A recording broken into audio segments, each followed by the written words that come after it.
తాకట్టులో ఉన్న బంగారాన్ని విడిపించి ఆ రోజు ఆన్లైన్ రేటుకే మేము కొంటాం. Sharma gold company.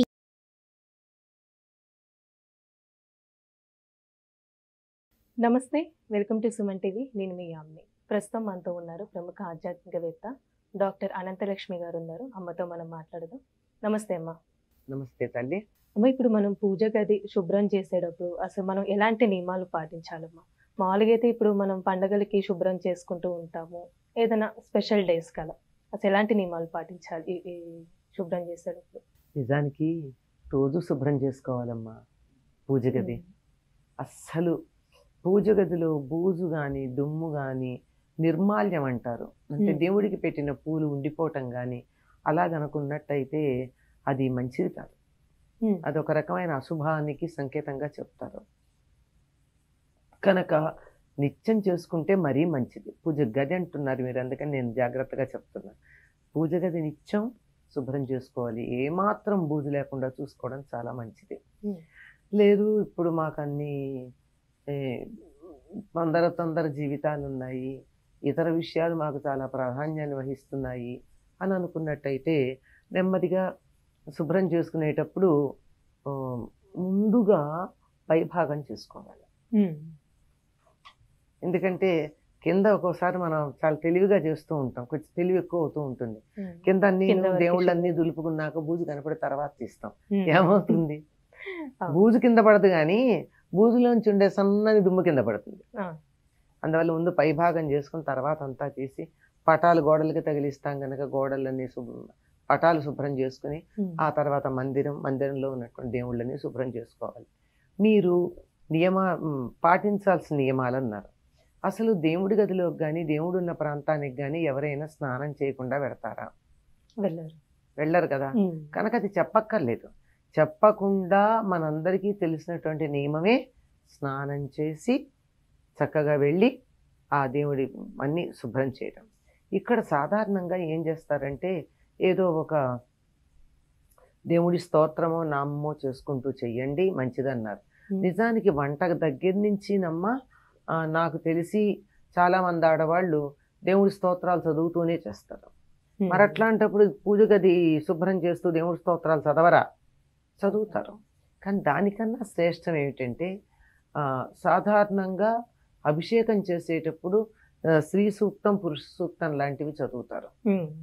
అందుకని దేవుడి గది శుభ్రం చేస్తున్నప్పుడు అది కూడా శుభ్రంలో భాగమే గనక అటువంటి సూక్తాలు చదువుకుంటూ దేవుడికి సంబంధించినటువంటి స్తోత్రాలు ఏమైనా మనకు వచ్చినట్టు వాటిని పారాయణ చేసుకుంటూ స్తోత్రాలని, అవి కూడా ఎక్కువ లేవనుకోండి, నామజపం చేసుకుంటూ ఏదో ఒక నామం అవన్నీ చేసుకుంటూ చెయ్యడం శ్రేయస్కరం అని చెప్తారు. ఇంకొకటి ఏమిటంటే స్నానం చెయ్యడం అన్న చాలామంది చేస్తారు కానీ భోజనం చేసిన తర్వాత చెయ్యరు. ఎందుకంటే భోజనం చేసిన తర్వాత దేవుణ్ణి ముట్టుకోరు. ఇప్పుడు మామూలుగా ఎంత సంప్రదాయమైన కుటుంబంలో ఉన్న వాళ్ళన్నా స్నానం చేస్తారు, దేవుడికి దీపం పెట్టుకుని పూజ అంతా చేసుకుంటారు, నైవేద్యం పెడతారు, వీళ్ళు కూడా ఆత్మారాముడికి నైవేద్యం పెట్టుకుంటారు, అయిపోతుంది. అప్పుడు ఏదన్నా దేవుడి దగ్గర పడింది అనుకోండి, మరి ఏ బలి లాంటిదో పడితే తప్ప మామూలుగా పువ్వు పక్కకి వెళ్ళినా అవతల వెళ్ళినా బాగుండలేదు సర్దండి అంటే భోజనం చేస్తాను ముట్టుకోనంటారు. అంచేత భోజనం చేయకుండా చెయ్యాలి. అంతేకాకుండా పట్టుబట్ట మడి అని చెప్తూ ఉంటారు, కానీ పట్టుబట్ట కూడా దాంతో భోజనం చేస్తే పనికిరాదు. భోజనం ఒక్కసారి అంటూ ఒక వస్త్రంతో చేసినట్టయితే అది మళ్ళీ దేవుడి దగ్గరికి వెళ్ళడానికి పనికిరాదు, అది పక్కకు పెట్టేయాల్సిందే. కనుక చక్కగా ఉతికి ఆరేసినటువంటి శుభ్రమైన వస్త్రం కట్టుకోవాలి. దాంతో భోజనం చేస్తే వస్త్రము పనికిరాదు, చేసిన మనిషి పనికిరాదు. అందువల్ల భోజనానికి ముందే చేయాలి, శుభ్రమైనటువంటి వస్త్రం కట్టుకోవాలి. ఈ దేవుడి గదినంతా శుభ్రం చేసుకున్న తరువాత అప్పుడు విగ్రహాలని పటాలని శుభ్రం చేసుకోవాలి. ఎందుకంటే తర్వాత దుమ్ము పడుతుంది కనుక. దేవుడి విగ్రహాలని శుభ్రం చేయడాన్ని పులికాపు అన్న పదం వాడతారు. పులి అంటే పుల్లదనం. ఆ పుల్లగా ఉండేటటువంటి దాంట్లో శుభ్రం చేస్తామంటే చింతపండుతో కానీ నిమ్మరకాయతో కానీ వాటిని చక్కగా పెట్టి రుద్ది దానికి ఉన్నట్టు ఆ పైన పూర్వం మేము కుంకుడుకాయలతో చేసేవాళ్ళం. ఒకసారి అంటూ చింతపండు కానీ నిమ్మకాయ కానీ పెట్టి ఆ తర్వాత దాని మీద బూడిద పెట్టి రుద్దిన తర్వాత అక్కడ పెడితే అప్పటి వరకు షైనింగ్గా ఉన్నది దాని మీద ఉన్న తడి కొంత ఉంటుంది, ఎంత బట్టతో తుడిచినా ఆ తడి వాతావరణంలో ఉన్నటువంటి గాలిలో కలిసి కొద్దిగా మెరుపు తగ్గుతుంది. అది తగ్గకుండా ఉండాలి అంటే చక్కగా శుభ్రం చేసిన తర్వాత కుంకుడుకాయ రసంతో ఒక్కసారి కడగాలి. అస్సలు మళ్ళీ కడిగినప్పుడు ఎంత మెరుపులో ఉంటుందో ఎండాక కూడా అంత మెరుపులో ఉంటుంది. అమ్మ ఇప్పుడు మీరు అన్నారు కదా ప్రతిరోజు శుభ్రం చేసుకోవాలి అని అన్నారు. విగ్రహాల గురించి కదా, దేవుడి గది గురించి. దేవుడి గది ఇప్పుడు శుక్రవారం కూడా మనం శుభ్రం చేసుకోవచ్చమ్మా, ఎందుకంటే ఆ రోజు కొంతమంది ఇలా బూజులు దులపడం అలాంటివి చెయ్యరు. ఇలా అది నిజంగా లోకంలో ఎందుకు ఇటువంటి దురభిప్రాయాలు వచ్చాయో తెలియదు కానీ ఆ రోజు డబ్బులు కూడా అంటే ఆ రోజు మరి అన్నం తినమా, మనం స్నానం చేయమా, ఇల్లు శుభ్రం చేయమా, మరి దేవుడి గది శుభ్రం చేయడానికి ఏం సమస్య? అంటే వారమంతా చేయకుండా ఆ రోజు చేయాలంటే ఏమన్నా ఆలోచించాలి కానీ నిత్యం చేసుకునేటప్పుడు ఏం సమస్య? చక్కగా చేసుకోవచ్చమ్మా. ఇంకోటి ఏమిటంటే దేవుళ్ళకు కూడా పులికాపు శుక్రవారం చేయకూడదని కొంతమంది చెప్పారు. నేను ఆశ్చర్యపోయాను.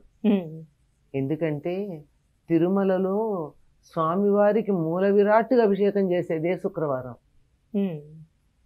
కదా. మరి మన ఇంట్లో ఎందుకు సమస్య అమ్మా?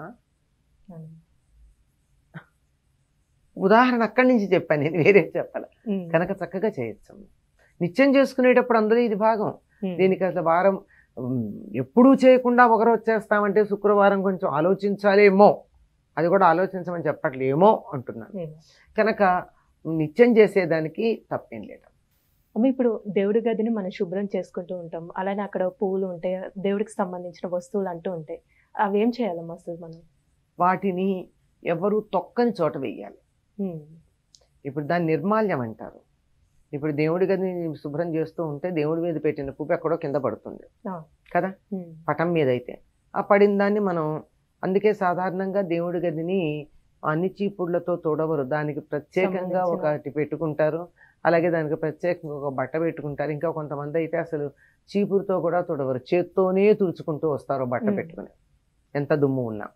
అదంతా దానికి అలా అయితే పక్కన పిండేస్తాం. కానీ అందులో దేవుడికి పెట్టిన పూలు కానీ ఈ అగరొత్తుల నుంచి వచ్చినటువంటి బూడిద కానీ దేవుడికి వాడగా మిగిలినటువంటి నీళ్లు అలాంటివి ఉంటాయి కదా, వీటిని తీసుకుని వెళ్ళి ఎవరు తొక్కని చోట పోస్తారు. సాధారణంగా తులసి మొక్కను ఎవరు ఏం చేయరు గనక తులసిలో వేస్తారు నీళ్లు మాత్రం, పూజ అది చేసిన నీళ్లు ఉంటే. ఈ పువ్వులు లాంటివి కనుక ఉన్నట్టయితే ఇక మా ఇంట్లో ఉన్న మొక్కలన్నీ అలాగో ఇలా కుదరదండి అనుకున్నప్పుడు ఒక బకెట్లో నీళ్లు తీసుకుని ఆ నీళ్లలో వీటిని వేసి ఒక పూట అందులో ఉంచి అప్పుడు ఆ నీళ్లు ఎక్కడ తొక్కని చోట పోసేసి ఇవి ఎక్కడైనా వేసేయచ్చు. చాలా చక్కగా తెలియజేశారమ్మా, ధన్యవాదాలు. సుమన్ టీవీలో మీ పర్సనల్ అండ్ బిజినెస్ ప్రమోషన్స్ కోసం కింది నెంబర్కి కాంటాక్ట్ చేయండి.